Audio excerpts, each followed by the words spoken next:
Well, good morning, everyone. Welcome to the inaugural DocTalks of the Burnaby Primary Care Networks. My name is Jeff Malmgren, and I'm going to moderate the conversation today. Today, we're going to be focusing on issues that are facing families and children as we go through the COVID-19 pandemic and beyond. And we have a great doctor to come and speak to us today, Dr. Charlene Lui.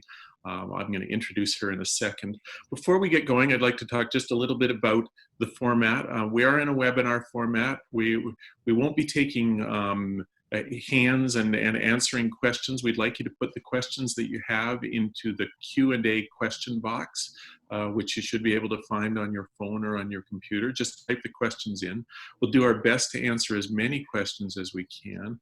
There is a possibility that we won't be able to answer all the questions, but what we'll do is after the session is over, we'll take the time to look at those questions and answer them, put them into a printed document, an FAQ document that we'll post along with the video of this session on the BurnabyCoronavirus.com site. And we'll also send the link out to all of the participants in order so that you can see both the session itself and your questions that may not have been answered. There are some questions that Dr. Lui won't be able to answer. Those are the kind of questions that you would normally ask if you went to see your own doctor or to see a doctor, those kind of sort of personal questions that would really be about going to see a doctor to get the answers you need. And in that case, you may get a message back from Veronica de Jong, who is going to do a fabulous job on the administrative side of keeping us all looking like we know what we're doing here. And she will send you some information on that and also point you to a way to get a family doctor if you don't have one. So, and again, if you have any questions or around those pieces, you can always put them in the chat box. But for your general questions, again, please use the Q&A. Some of you have already sent some questions in, which is great, and they're great questions. I know they'll help us right away as we get going.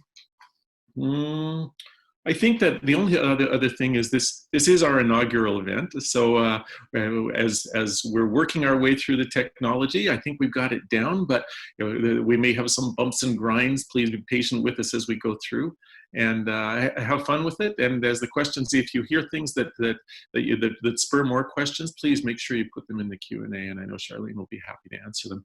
So I would like to introduce Charlene. Dr. Charlene Lui is a family doctor in Burnaby with a focus on maternity care. She's worked in the community for 23 years with an active family practice that's now focused on maternity and newborn care. She's also a founding member of the Burnaby Division of Family Practice. She was the chairman of the board for 6 years, and she just stepped down this last year. She continues to sit on the board. So welcome, Charlene. Really great to have you here. Thank you very much, and thank you everyone for joining us. Pleased to, well, I don't get to see you, but pleased to talk to you, and I hope that I can be helpful in answering any questions you may have. This COVID pandemic time has been a stressful time for a lot of people, especially families with young children. I'm sure staying home and inside has been challenging, and you may have some questions as the community starts to reopen. So please feel free to ask questions, and I will do my best to help you. There are also lots of community resources out there that provide lots of good information. So I'm happy to provide some websites and some links for information about that as well. I think I'm ready to go. Great, thanks, Charlene.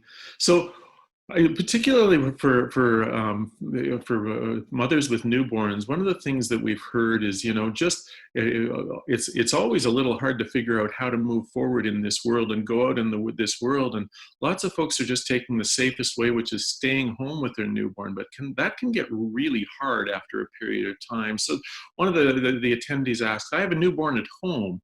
I'm worried about being out in public. Is my infant more at risk of getting the virus? And would he be at risk of getting severe symptoms if he did get it?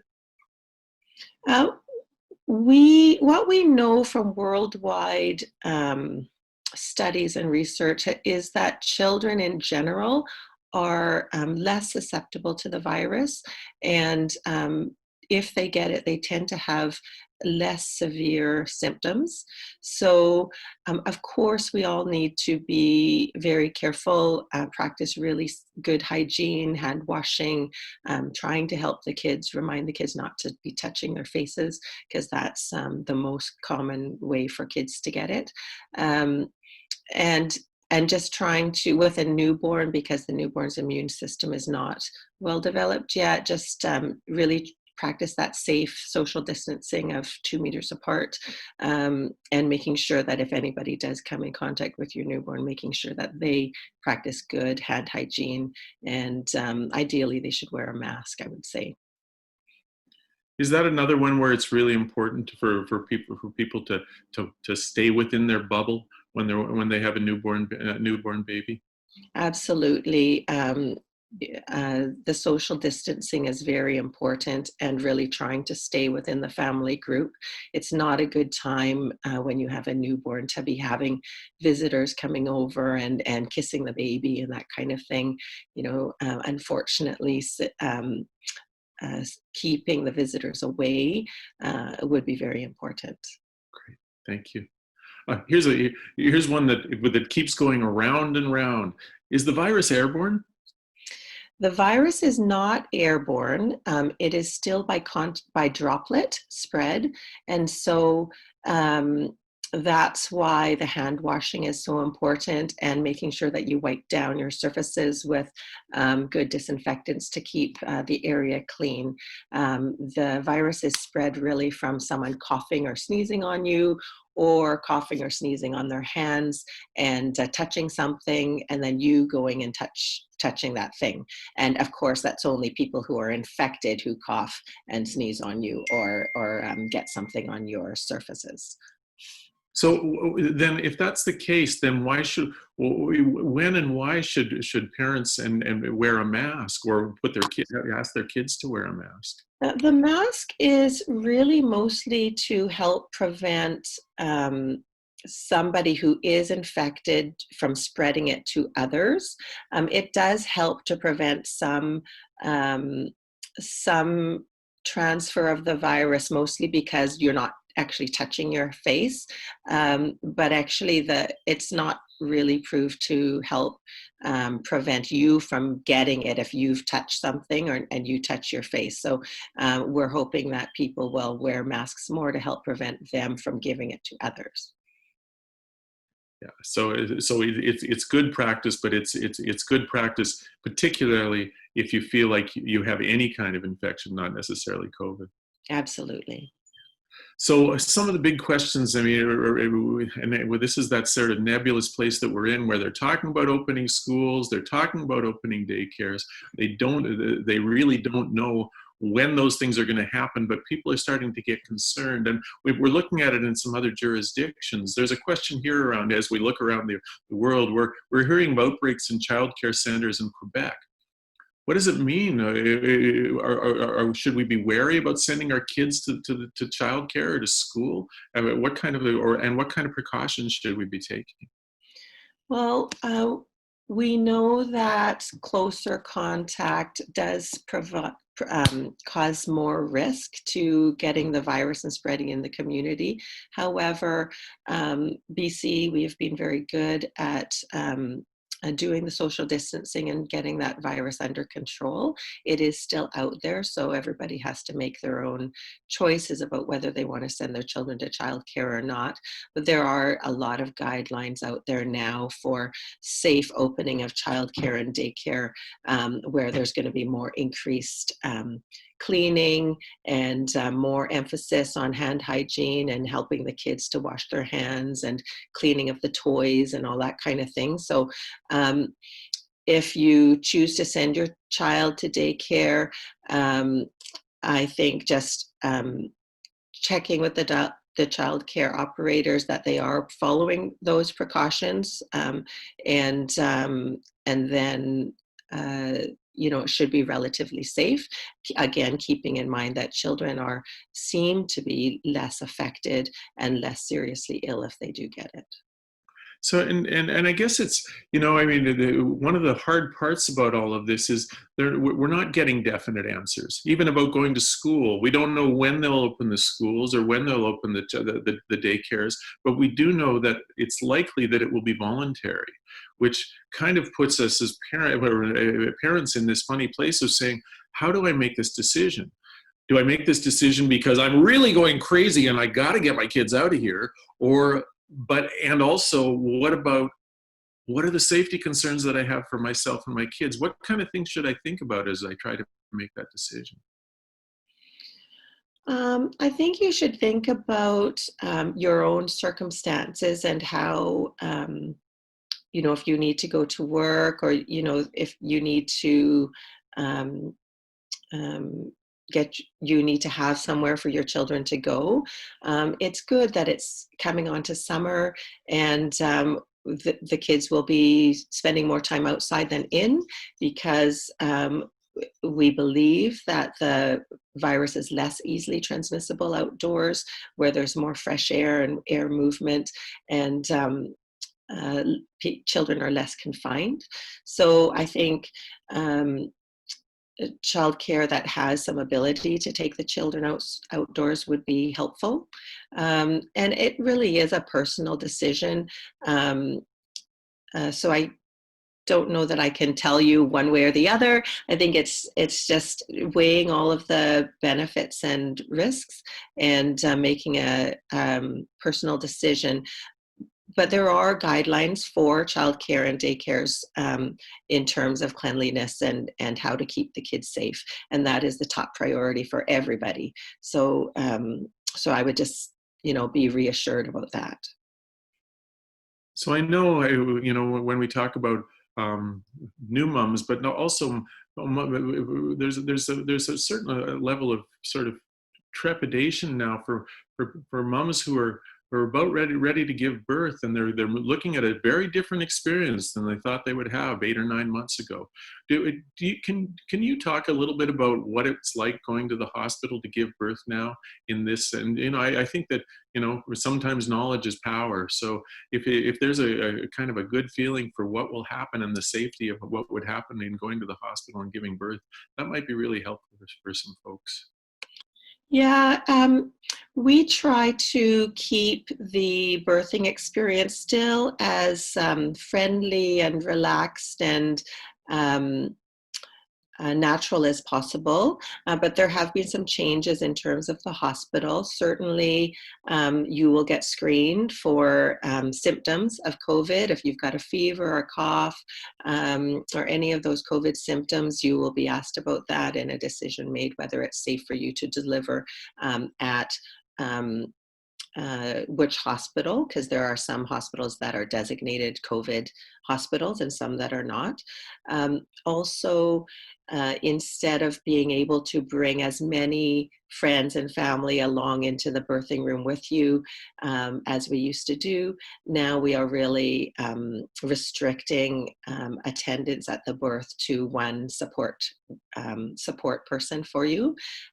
So some people are a little bit disappointed about that, and some people actually, when they experience it, are quite pleased, because it is more of an intimate experience when it's just you and your loved one.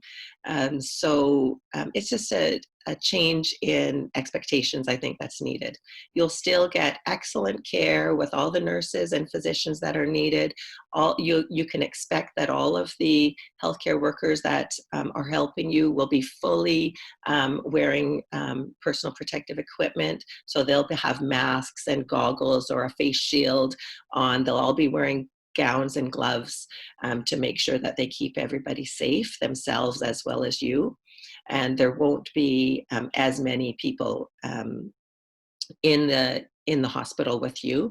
And we really try to discourage people going in and out of your labor room. I think those are the main differences. You'll still get all of the care. You'll certainly, I work at Burnaby Hospital, and the care you'll get there from the nurses, the physicians, all the staff is still just as good, very caring, very compassionate. You'll just see them all wearing masks and face shields. Is there an effort to shorten the stay of mothers as they give birth because of the COVID crisis, or is it pretty much the same as it's always been? No, we actually haven't changed the length of stay. We've always tried to help families to go home as soon as possible after delivery when we think it's safe. For most people, it's after 24 hours. Some people who require more help with breastfeeding or other things, we will have them stay longer in hospital. But in general, it's 24 to 36 hours in hospital if you have a normal delivery. It kind of leads to, I mean, well, some of the things that have been disrupted have been sort of the regular practices that happen after care, whether it's after birth or after different types of care and getting testing. There's a question here, and it's a little bit specific, but I think you could answer it generally. Our little one's 15 weeks old and healthy, plan to go with the 4-month vaccinations in June. The last checkup she had was at the end of February, and at the 2-month vaccinations, the nurse didn't do a checkup. Is it required? I'm not sure when the next checkups are. She eats and sleeps well, so she's a pretty healthy little kid. Yeah, we are still definitely recommending well baby checkups as usual. Family physicians, if you have one, family physicians or nurse practitioners are still seeing patients in person. And when required, and they also are offering virtual visits. So for babies, I still do recommend well baby checkups at the minimum virtually. So call your primary care provider, your family physician or your nurse practitioner, and let them talk to you and see your baby by video if possible. And if they recommend that you come in person, then they can do that. About the immunizations, we definitely still recommend that you continue with your routine immunizations. So we want all children to be getting their immunizations on time, 2 months, 4 months, 6 months, 12 months, 18 months. I guess that's really, I mean, that kind of goes to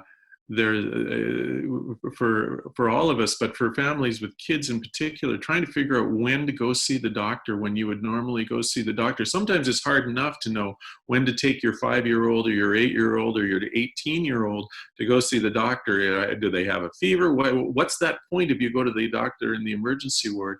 And today it seems like it's even more confusing.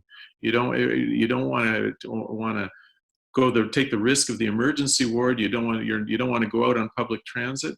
What should people do when they come up against that? What do you think that is the best advice for parents in this situation? Yeah, family doctors are still open for business. So they are still, have a priority to caring for you and your family and all of the residents in the community. So if you feel like you have a need to see the doctor, then you should call your doctor's office, and they will give you advice how they want you to book in to their office. Most family doctors are seeing you virtually first, and then deciding if there is a need for them to see you in person, helping you to schedule an appointment in person, and they're just taking extra precautions to make sure that your visit in person is safe. So, really, they're being very diligent about cleaning the office, not having you sit in a waiting room for long lengths of time or at all close to anybody. So just call your family doctor and you can be given advice about that. And that kind of leads to the question about virtual care. We're all trying to get used to the idea of seeing our doctor in this format. And it's tricky, but when we get comfortable with it relatively easily. What's it like for kids? And what can parents do to help their kids to sort of get ready for that kind of interaction with the doctor?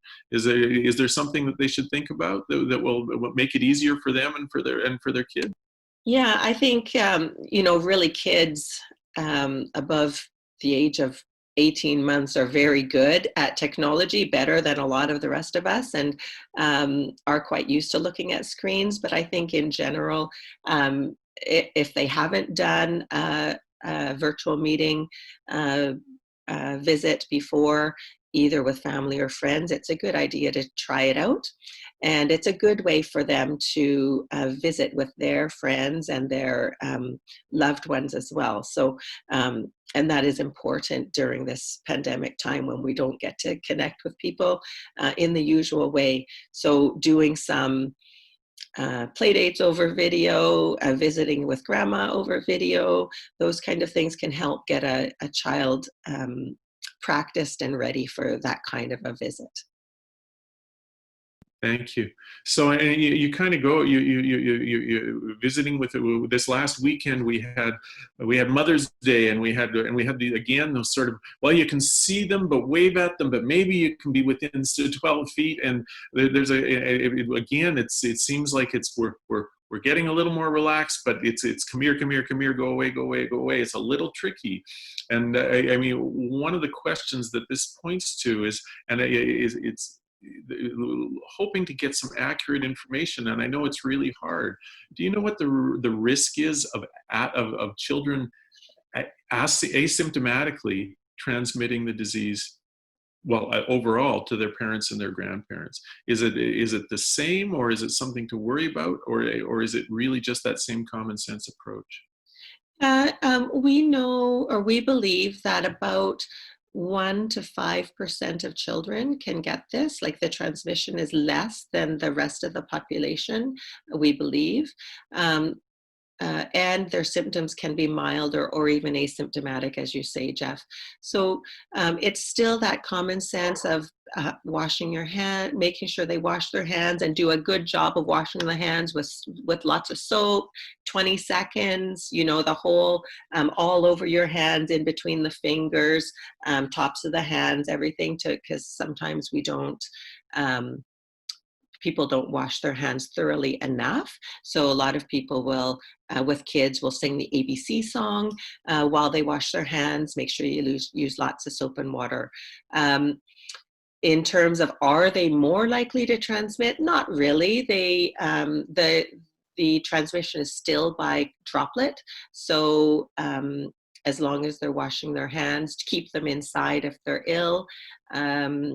And just doing the social distancing as much as possible. That's, you know, that's the best we can do. In our neighborhood, there's in the cul-de-sac, all of the parents have decided that it's okay for the kids to play in the cul-de-sac. I don't know whether to let my kids play in that cul-de-sac or not. They don't necessarily social distance.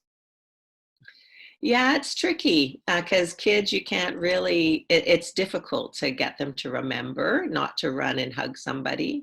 Dr. Henry is still saying groups of 6 people. So I think that we should try to keep the groups small, and ideally the same social groups. So you wouldn't necessarily want them to play with 6 people in one cul-de-sac one day, and then the next day 6 people in a different cul-de-sac with different children, and then just make sure that everybody's cleaning their hands. But we do believe that transmission outside is much, much less, and that transmission really is, it's by the amount of virus that the person is in contact with.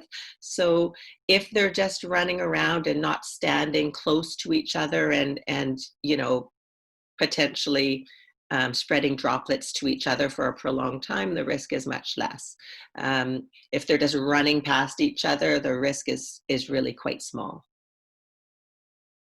This is another question about daycare and sending kids to daycare. And it's, what are the risks of my child contracting COVID by attending daycare when daycares are primarily serving essential care service workers' families? It's this really tricky one of, we're trying to support these families because they're the people that we need, the doctors and the nurses, but is there a higher risk there? Should those just be limited to those families, or am I okay to send my kids there?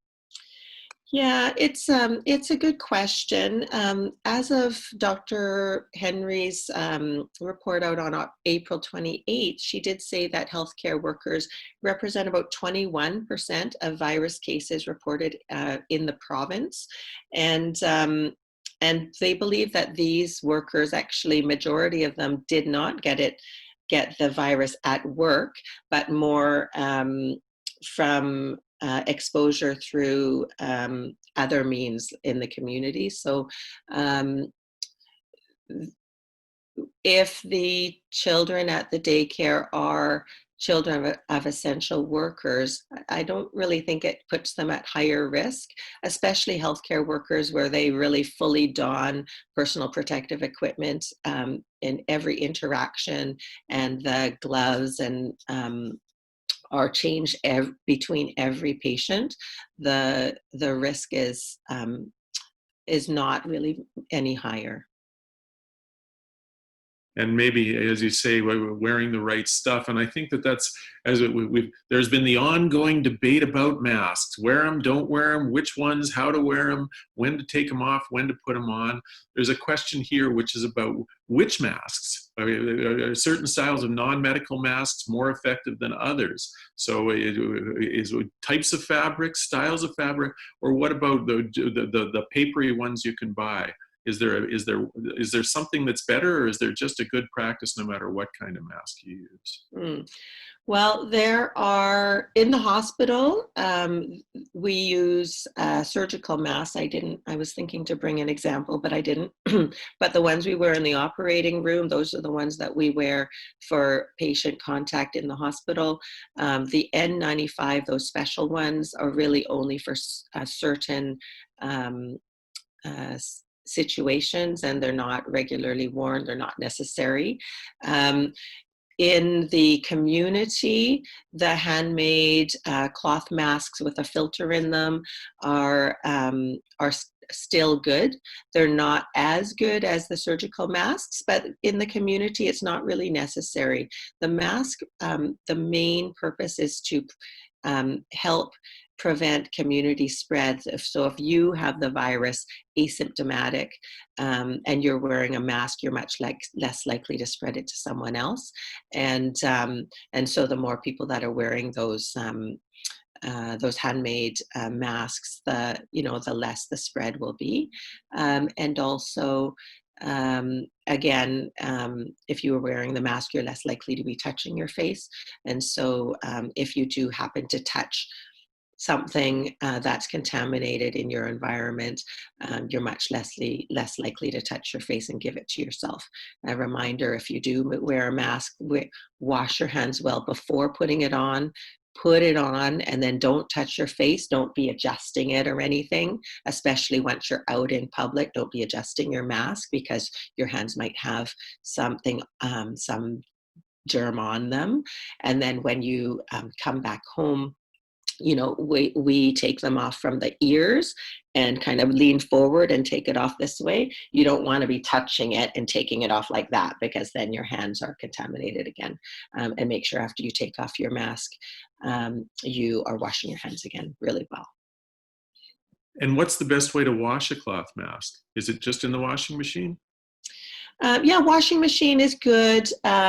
Depends on which kind of mask you have, of course. But the coronavirus is killed by soap and water. So soap and water will do the job.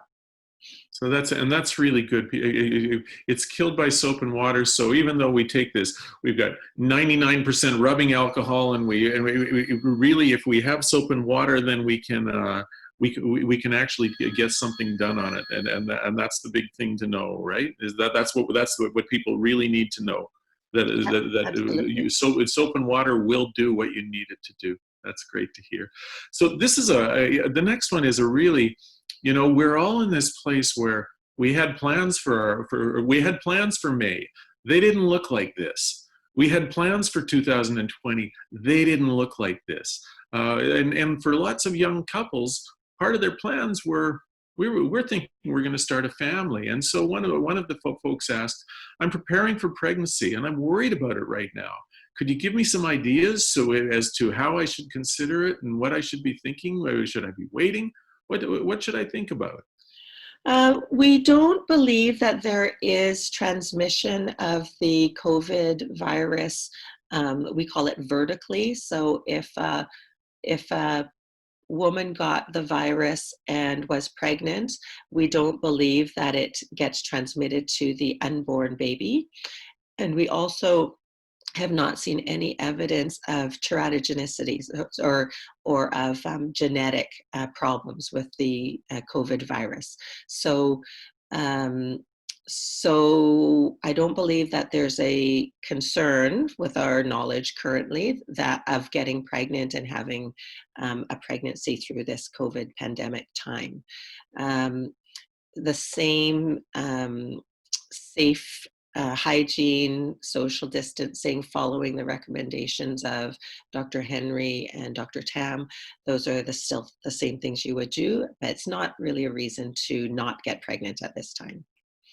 Well, it's probably good to hear, given that everybody's been stuck at home together for 6 weeks. Mm-hmm. Uh, so there's a question here, and again, it's along the same lines. Under the pandemic, it's hard to travel overseas with a newborn, but if I have to do it, what do you recommend? What kind of precautions should I follow? Well, right now there's still no overseas travel, of course, no international travel. The airlines tell us that they are making a lot of changes to make air travel safe.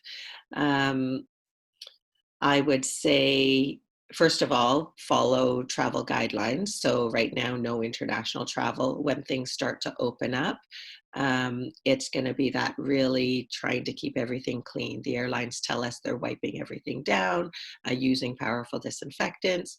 I know even pre-pandemic, when I traveled with my children, I always brought Lysol wipes. I always wiped down the tray table and the seat belts and all that kind of stuff, because we know that there's lots of people contacting those surfaces. So I would still do the same thing during the pandemic, and I would wear a mask. Masks aren't recommended for really little kids, so under 2, they don't need to wear a mask, we don't think, but just trying to keep the hands clean. So hand sanitizer, since you won't have easy access to water, and make sure you get in all the nooks and crannies of the hands, and just try to clean the area. So here's one. I can keep my kids pretty much socially isolated, or at least physically a good distance, but I have a real tough time with our dog.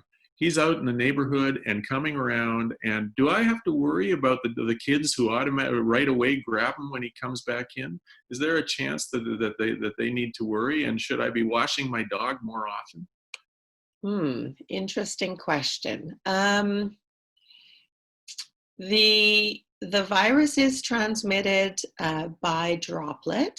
So I suppose if somebody sneezed on your dog and they had droplets right on them, there could be a risk.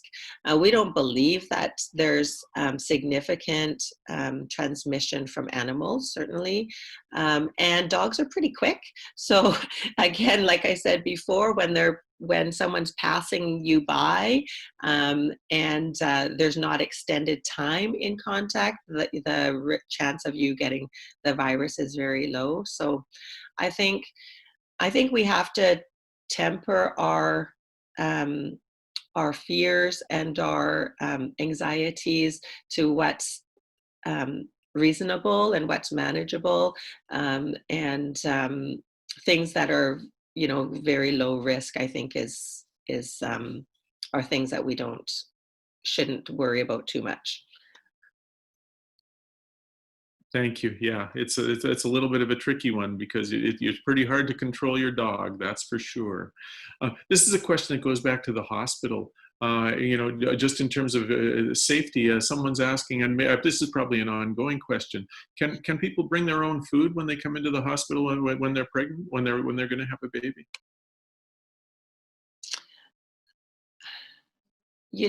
I don't know the answer to that. I should ask. That's Sorry, I'm gonna have to defer that question. I know that pre-pandemic, certainly in our hospital, every room had their own fridge. And I have not heard that that's changed. So I think you can bring your own food, but I'm not 100% sure. And you should ask your care provider whether you can or not. Yeah, and that's and again, that's great, and we'll make sure that we get that information and we put it in our in our FAQ. And I mean, I think that I think I said it at the start, but it's kind of it's great for Charlene to be here because we know that there's some important questions to answer, and there are lots of questions that we don't have an answer for. So that's just the way it is, and we're do our best to answer them the best we can. Here's a question around. I mean, we've talked a lot about safety of kids, but right now it's actually in some ways harder for parents than it is for kids. What should parents be thinking about their own health and their own well-being as they go through this? Are there things that they should be thinking about and actions they should be taking to try to stay safe and well for themselves and for the benefit of their kids? Yeah, it's really important that we all take care of ourselves, because if we're not well, then we can't take care of others. So, stay healthy, exercise, eat well, eat healthy. Think about your own mental health. So, reaching out to friends and family, continuing with relationships by video chat or social distance, visit across the lawn. All of those things are really important to help us all stay mentally and physically well. And don't ignore your own health. Make sure that if you have something that you would normally see your doctor about, call your doctor, because uh, doctors aren't only seeing COVID patients, but doctors are wanting to take care of their own patients in every way that they normally would. So if you need help, then you should reach out. And our Burnaby coronavirus website has resources there as well, with some supports for you if you need them. Yeah, and I mean, I think that just to reflect, what we really hear is people are just starting to they're feeling really locked in and lost. How do we make sure they're supported, and because those stresses must show up later on? Are you worried that as family doctors that you're going to see a buildup that after this, as things start to open up, that people will start to come forward with illnesses that they haven't talked to you about when maybe they should have? Yeah, it is a worry for family doctors that people are not seeking help when they need it. And any illnesses that they do have could actually get significantly worse if they're not getting the help that they need. So please do stay in regular contact with your family doctor. They'd be happy to talk to you. They can do it over video chat if you don't need to actually go in to see them. But it is very, very important. And we are expecting a surge in illness because we have noticed that people are not coming in or contacting us when normally they would.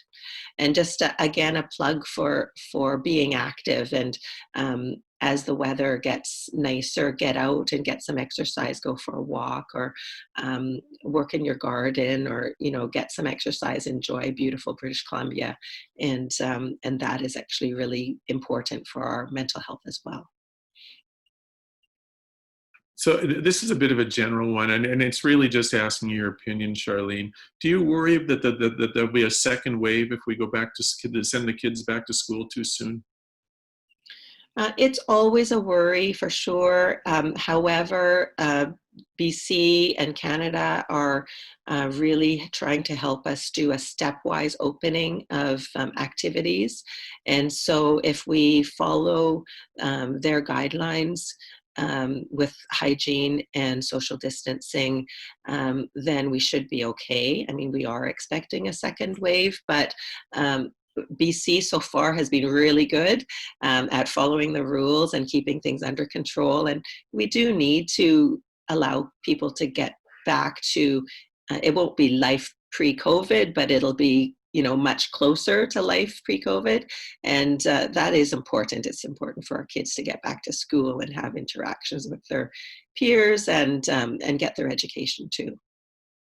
One of the biggest challenges for some parents, and I know you with teenage kids of your own know this one, is the teenagers and the youth who are just so dependent on being out in the world, and they're independent and social, is social spheres.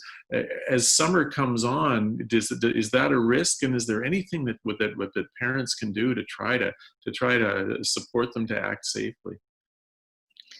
I think it's just reminding them about the guidelines that are in place about social distancing and hand hygiene. I think the teenagers, and not all, of course, but they're not probably as good at using hand sanitizer and washing their hands when they're out and about. So just reminding them to do that. Maybe if they're driving, put a hand sanitizer in their car. I know I put one in my kid's car. And they communicate with each other a lot by social media. So hopefully they are following some reputable websites that can help to remind them to stay safe and help keep the community safe. That's great. So there's a kind of a couple different groups that that kind of fall between the cracks for care. People who've traveled here and now they can't go home.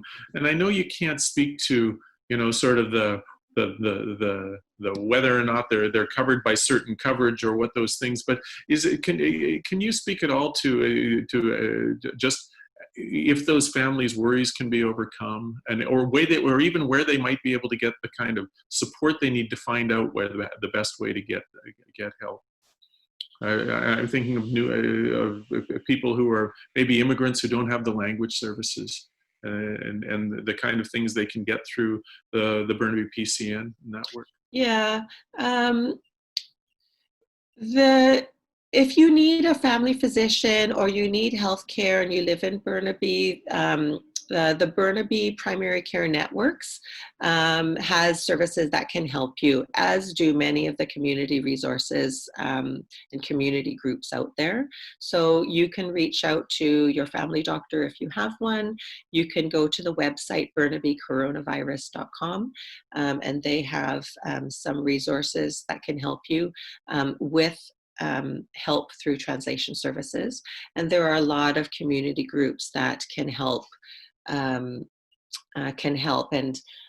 some of them can, for example, is the Burnaby Public Library. The Burnaby Public Library has a website that has lots of resources on there with links for parenting groups and new immigrant services, and there's a whole bunch of things there. And their website is bpl.bc.ca.